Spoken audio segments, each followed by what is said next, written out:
I have a new TV show on Newsmax TV on Saturdays at 7:30. Tune in, you'll enjoy it.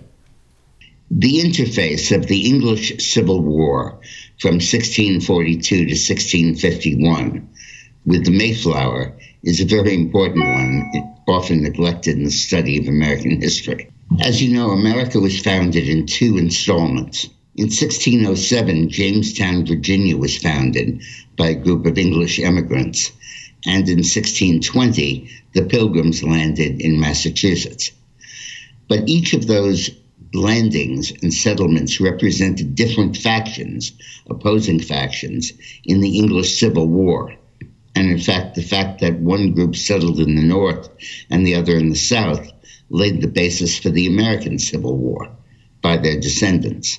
The English Civil War pitted the aristocrats called the Cavaliers, who sided with the monarchy and the nobility in Britain, and the other side were the Roundheads, who became the Pilgrims, who were basically religious dissidents who were extreme Protestants and objected to the pomp and circumstance of the Anglican Church, and otherwise known as the Church of England.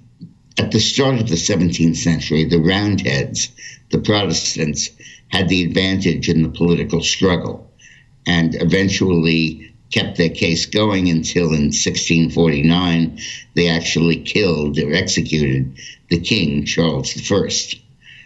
That whole period in which the nobility, also called the Cavaliers, were ferociously opposed by so many in the country, it triggered a mass migration of rich people and landowners and Cavaliers to America.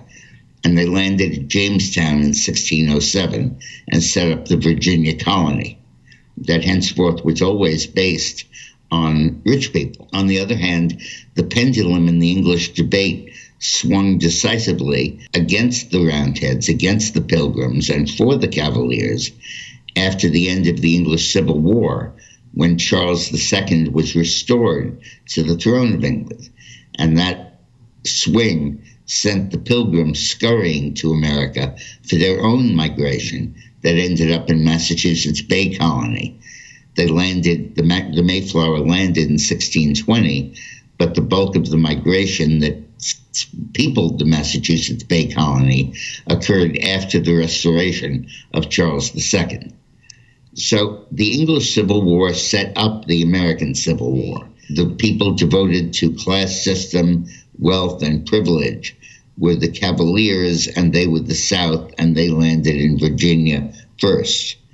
And then, in response to that, the average person, the merchants, the traders, were the Pilgrims, who were Protestant and opposed the pomp of the church, and they landed in Massachusetts at the Mayflower and in subsequent years.